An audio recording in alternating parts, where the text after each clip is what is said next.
ലിഗേഷിൻ്റെ അടുത്ത് ഞാനൊരു കഴിഞ്ഞ പ്രാവശ്യം ഒരു ഇൻ്റർവ്യൂവിൽ ഒരു പറഞ്ഞത് എൻ്റെ ഓർമ്മ എങ്ങനെയാണ് ഞാൻ പറഞ്ഞത്, ഇപ്പം 3.5 കോടി ജനങ്ങളുണ്ട് കേരളത്തിൽ, ഞാൻ 2 പടം ചെയ്തു, ഒരു പടവും ചെയ്യാത്ത എത്രയോ ആൾക്കാരുണ്ട്.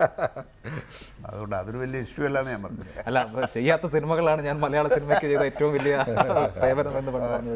അല്ല, അങ്ങനെ മനസ്സിലൊരു തീം ഉരുത്തിരിഞ്ഞ് വരികയാണെങ്കിൽ അതുപോലെ, അതായത് എനിക്ക് വഴങ്ങുന്ന ഒരു തീം, ഞാനൊരു ഒരു ടെക്നിക്കൽ എക്സ്പെർട്ട് എന്ന് പറയാൻ പറ്റാത്ത ഒരാളാണ്.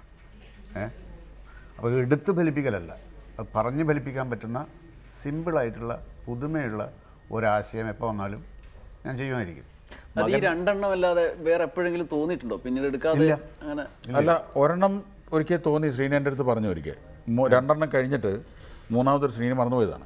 ഒരിക്കൽ എൻ്റെ അടുത്ത് പറഞ്ഞു, അടുത്തൊരു സിനിമേനെ പറ്റി ഞാൻ ആലോചിച്ച് തുടങ്ങിയെന്ന് പറഞ്ഞു. ഡയറക്റ്റ് ചെയ്യാൻ, അത് ചിലപ്പോൾ കേന്ദ്ര കഥാപാത്രം ഞാനായിരിക്കണം എന്നില്ല ചെയ്യുന്നത്, ചിലപ്പോൾ മോഹൻലാലായിരിക്കും എന്ന് പറഞ്ഞിട്ട് ശ്രീനി ഒരു വിഷയം പറഞ്ഞു. അതിമനോഹരമായ വിഷയമായിരുന്നു.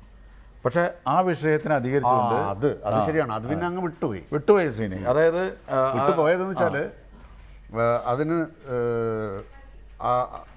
ഞാൻ ഇങ്ങനെ ആലോചിച്ചിട്ട് അതിൻ്റെ കാര്യങ്ങളിലേക്ക് നീങ്ങിക്കൊണ്ടിരിക്കുമ്പോൾ ഒരു തമിഴ് സിനിമ വന്നു. അത് അയാൾ ഇത് അറിഞ്ഞിട്ടൊന്നല്ല. അല്ല, നമുക്ക് ഓപ്പണായിട്ട് പറയാം, ഓട്ടോഗ്രാഫ് എന്നുള്ള സിനിമ ചേരൻ്റെ സിനിമ വരണേക്കാൾ തൊട്ട് മുമ്പാണ് ശ്രീനിവാസൻ ഇത് പ്ലാൻ ചെയ്യുന്നത്. അപ്പോൾ ഞാൻ പറഞ്ഞത് നല്ല രസമുള്ളതാണ്. കാര്യം ഒരു വിവാഹത്തിന് മുമ്പ് അദ്ദേഹം അയാളായിട്ട് ബന്ധമുണ്ടായിരുന്ന, അയാളായിട്ട് പ്രണയമുണ്ടായിരുന്ന 3 പേരുടെ ജീവിതത്തിലേക്ക് ഒന്ന് തിരിഞ്ഞു നോക്കുന്നു. ഇത് തന്നെയാണ് ചേരൻ അതിമനോഹരമായിട്ട് ഓട്ടോഗ്രാഫിൽ പറഞ്ഞത്. അതുകൊണ്ടാണ് ശ്രീനി പിന്നെ അതിൽ നിന്ന് പിന്മാറിയത്. ഒരിക്കലും പക്ഷേ ചേരൻ ഇത് അറിഞ്ഞിട്ടില്ല.